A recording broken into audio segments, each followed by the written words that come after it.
Adı ne bunun? Ne bileyim. Beyazcık galiba. Ben beyaz. Allah'ım. Ne kadar tatlı.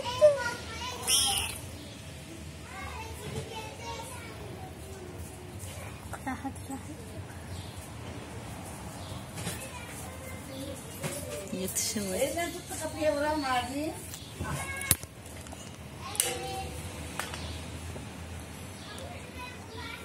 Çok yumuşak. Yatışa bak.